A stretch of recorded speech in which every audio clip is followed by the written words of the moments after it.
Let there be football. Welcome to Move the Chains. I'm your host, Jonathan Bam Rivers. NFL Divisional Round Weekend, a.k.a. the best weekend of the NFL season in my estimation, is upon us. Now, I've got to get some get back, man. I went 2-4 on my wild card pick, so I'm a little upset about it. I've been lamenting for the past week, so I'm going to have to redeem myself in this case. Great matchups, tough matchups to call, but I'm going to break them down and give you my predictions right here on Move the Chains. And in my Chain Gang chat, I'm going to answer questions from you regarding the NFL, coaches, players, teams, what's going to happen with the remainder of the playoffs, and what's going to happen in the offseason moving into 2026. This whole narrative about Josh Allen, this being his easiest path to get to the Super Bowl, it makes me wonder if we really watch football even though we talk about it. Like, I understand why people are saying it. I just don't agree with the sentiment, and I'm going to tell you why in my favorite segment of the show. And last but not least, Mr. Rogers' Neighborhood. May not be the neighborhood that you've known for the last 20-some years. All that and more right here on Move the Chains, but you know how we do it. Let's kick it off with the opening toss.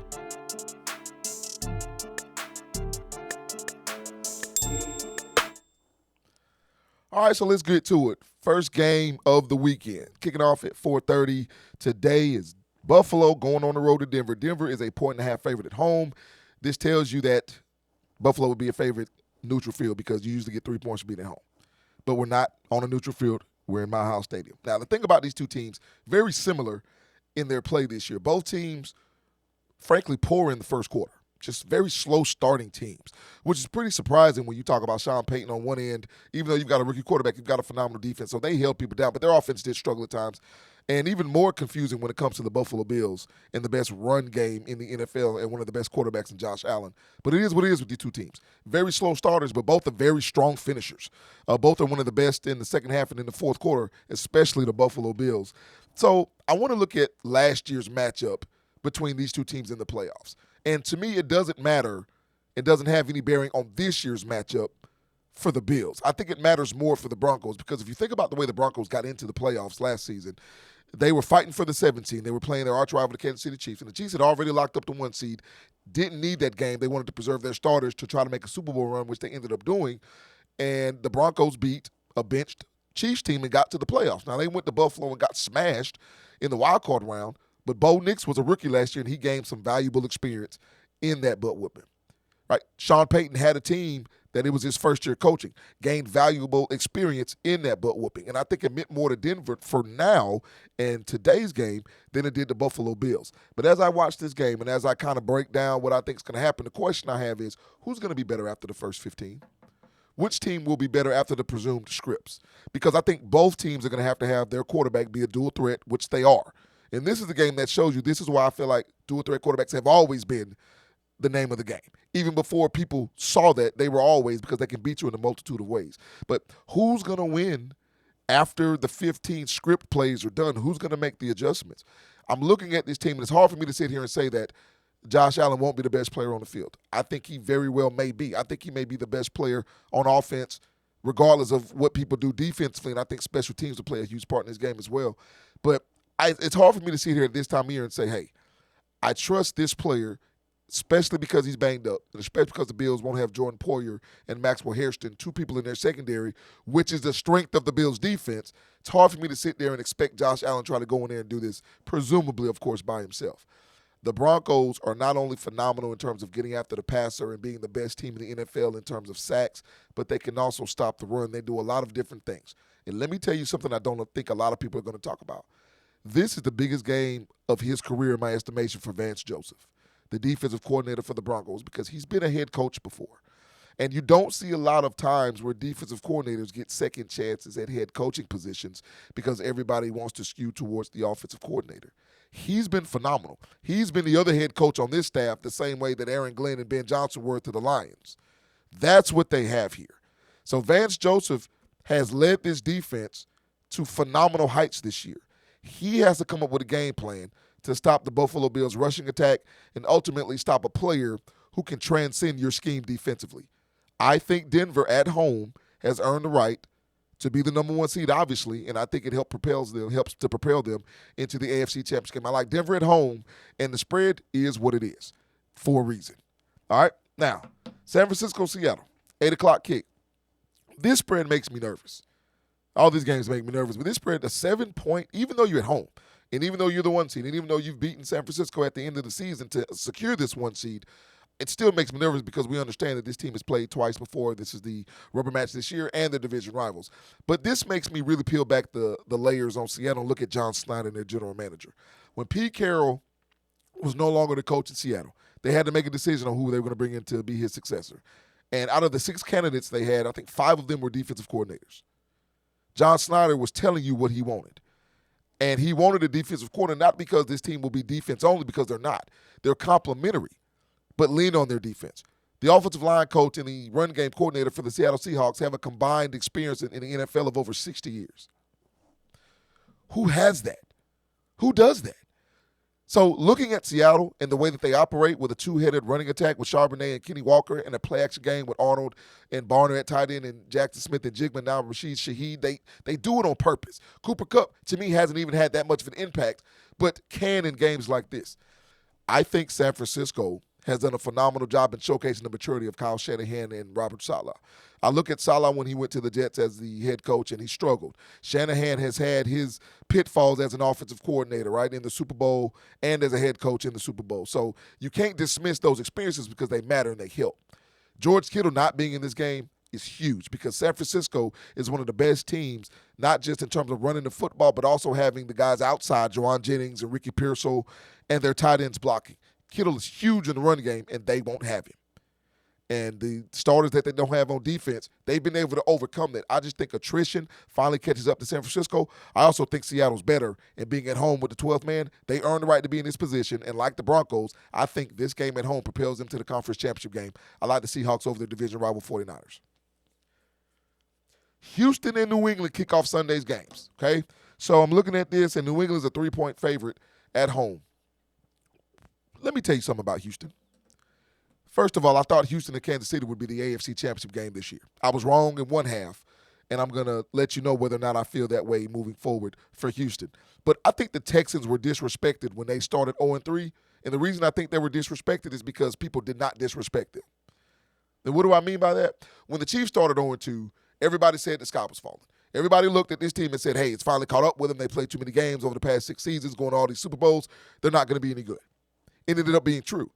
But the same thing happened with Buffalo. Buffalo started 4-0, and they lost 2 straight games, one to New England, and people said that, hey, man, the Bills have lost, their window's closed. They're not going to be able to get it done. And they crucified them. Anytime the Eagles looked poor offensively, even though they were beating good teams, people crucified the Eagles. Those were 3 teams that were presumptive Super Bowl favorites to start the season, so everybody killed them when they struggled. The Texans started 0-3, and nobody said a word. To me, that's disrespectful because they should have been on the same plane. They were in my mind, and they lost those games to good teams in close games. We can talk about how great this defense is. It matters. But this is a team that's experienced in terms of playoffs under DeMeco Ryans. First 2 years they've been to the playoffs, have won a playoff game in each year, and then they just won their first road playoff game last week against Pittsburgh. All that matters. From the New England side of it, I'm going to equate New England with Miami of college football because Miami's in the ACC and they're playing for a national championship. I think the New England Patriots in an AFC East and in a schedule where it wasn't the toughest could be plucked out of the AFC East and go to any other division in football in the NFL and be good. I truly believe that.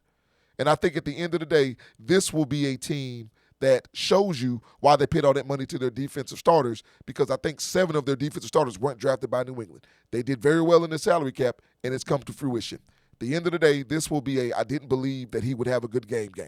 And it's going to be somebody you don't know, and I think that comes from the Texans. I think they're led by their defense. C.J. Stroud will be okay, just what he needs to be. And I think there's an X factor you don't know about yet, but you will hear about on Monday. And I think the Houston Texans punched their ticket to the AFC Championship game.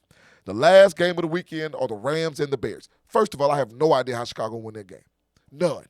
Caleb Williams turned the ball over. Presumably, I'm not saying I thought that would happen, but it happened. He also was 50% from completion percentage, and I told you they have one of the lowest completion percentages in the NFL, and they only had 3 points at the half. And they went into the fourth quarter down, 15 points. And then reeled off 25 and came back in the fourth. And the biggest reason why I'm surprised, not because they won, the comeback surprised me, but what surprised me more is that they won the football game losing the turnover battle by 2. That has not been the MO of the Bears this season.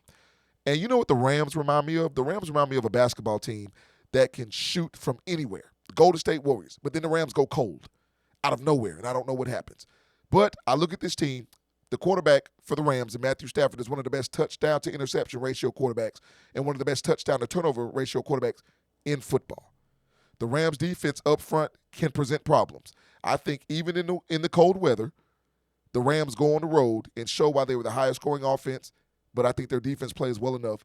And the magic for Chicago, while they've been good this year, this is no shade of Chicago, the Rams punched their ticket to another conference championship game under Sean McVay. All right, when we come back from the break, it'll be my Chain Gang chatter answering your questions. Back when we'll move the chains right after this.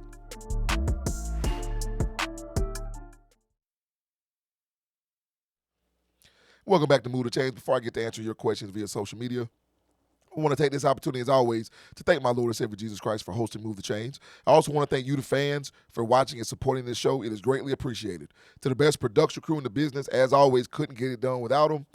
Make sure that everybody knows that they are phenomenal and the best in the business. Last but not least, you see the QR code at the bottom. Make sure you scan it to take a look at the protection plan to help you financially, mentally, spiritually, and physically.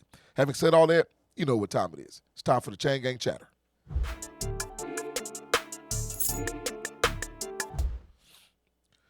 All right, so it's time to answer questions.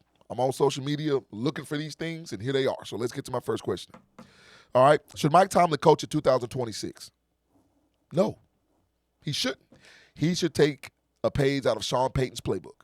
Fall back. Well, one, because he's still under contract with the Steelers. They still own his rights, right? So then Pittsburgh would have to give up trades and all that type of stuff for whatever team that he went to. But he's getting paid still by the Steelers, and you get to fall back and choose what destination you want in 2027. I think Mike Tomlin is going to be a bridge builder and a phenomenal culture builder for whatever team he goes to if he decides to coach in 2027.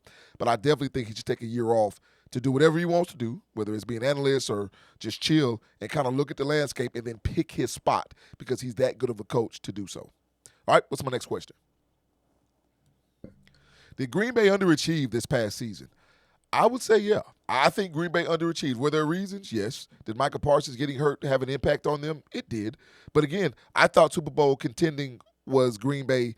I thought they were contender coming in without Micah Parsons, even before the trade happened before the season. So I just think that they're at a point now to where they have to put themselves in position during the season to be a higher seed. I just think that that's what it is. Matt LaFleur has been to 2 conference championships with Green Bay, none with Jordan Love yet. They won a playoff game together, but I think the Packers are still a young team. I said this before.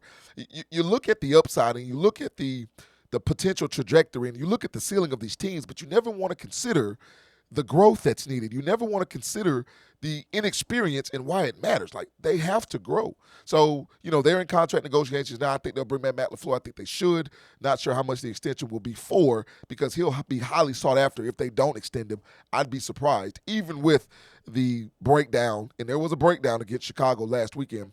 I think the Packers did underachieve, but again, the inexperience cannot be looked at more. This team is young, and this team is growing, and this team will look at this game, I think, in the next couple of years and see it as a possible turning point to their success in the playoffs. All right, what's the last question I have today? Who's the coach of the year? Man, you see the logo right there. DeMeco Ryans, I feel like if there was a co-coach of the year, which I don't agree with, he could definitely get it. But what Kyle Shanahan has done with the 49ers this season, losing the players they lost in free agency because of the salary cap and via trade, because they were older and expensive, and then also the injuries, man. It's hard for me to sit here and say Kyle Shanahan has not done more with a lot of people would not have been able to do. So Kyle Shanahan would be my coach of the year, but DeMeco Ryans is 1A in my estimation. A lot of other great candidates, but to me, those have been the best 2 coaches in the NFL in 2025. When we come back from the break, this is Josh Allen's easiest path to the Super Bowl. Come on, man. Back with my favorite segment of the show right after this.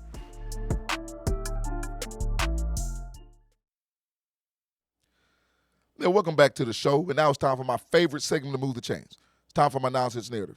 Run it. So the next man up mentality does mean something because you can't quit. All right, so I'm going to have something come up on the side here with some stats about these teams. The people want to say that Josh Allen, this is his easiest path to the Super Bowl this year. I completely disagree with that sentiment. And do you know the only other person that agrees with me? That's right. That guy right there. Okay? That's the only other person that agrees with me. And this is why I say that people are off their rocker. I want you to look at what's on my screen right now, okay? Look at the teams that Josh Allen and the Bills would have to beat in order to get to the Super Bowl this year. Okay, they've already beaten Jacksonville, who's a top 11 total defense and also the best rushing defense in the NFL. And then you have to go on the road and beat Denver, which we talked about. I don't think is going to happen, but it could. And then you would have to beat either New England or Houston on the road. And these are their home records. So I get that Mahomes and the Chiefs are not in the playoffs, and I wouldn't even put Jackson and the Ravens in there because the Bills have beaten the Ravens in the playoffs. But people only want to look at the quarterback, and Mahomes is phenomenal. I think he's still the best in the league, even though they didn't make the playoffs. I mean, overall, okay? I think Buffalo getting to the Super Bowl this year would be a phenomenal feat because Josh Allen actually plays against other teams' defenses, not the quarterback. And to be able to go on the road, they're built for it, Buffalo is, in terms of their run game and Josh Allen's ability to run himself and make plays in the intermediate and the deep passing game. But stop sitting here telling me that this is his easiest path when you've got 4 of the best defenses in football, presuming that he would have to go through. To me, the road you take matters. And in this case, even though I'm comparing it against Patrick Mahomes in Kansas City, the road this year, even though it's a slew of different teams, because of their defenses and having to go on the road, is tougher than having to beat the Chiefs. That's right, I said it. And back with the final segment of the show right after this.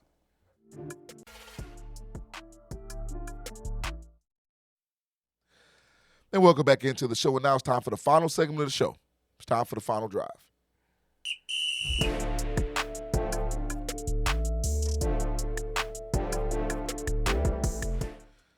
So I obviously don't know if Aaron Rodgers is going to retire after this season. A lot of people think he is. If you asked me, I'd say yes, because I don't think there's anything else for him to play for. But as I look back, there are going to be a lot of people that say Aaron Rodgers underachieved.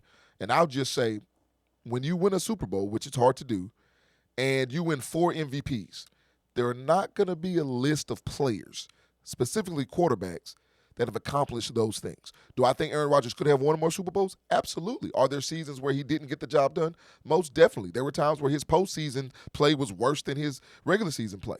However, he's still going to go down as a Hall of Fame quarterback. And while there are different levels to it, I don't necessarily care about the levels. I care about being able to see him play for 20-plus years. And I think it's time, and I think his career is going to be celebrated. All right, don't forget, you can not only catch Move the Change right here on the Sports Leader WXTX Fox 54, you can also catch us on YouTube. Make sure you subscribe to the channel. It's @move_the_change. Like, subscribe, leave a comment, hit that notification bell for the notification when we post videos. Hey, another banger for the best production crew in the business. I'm your boy, Jonathan Bam Rivers. Always remember, build every day of your life brick by brick.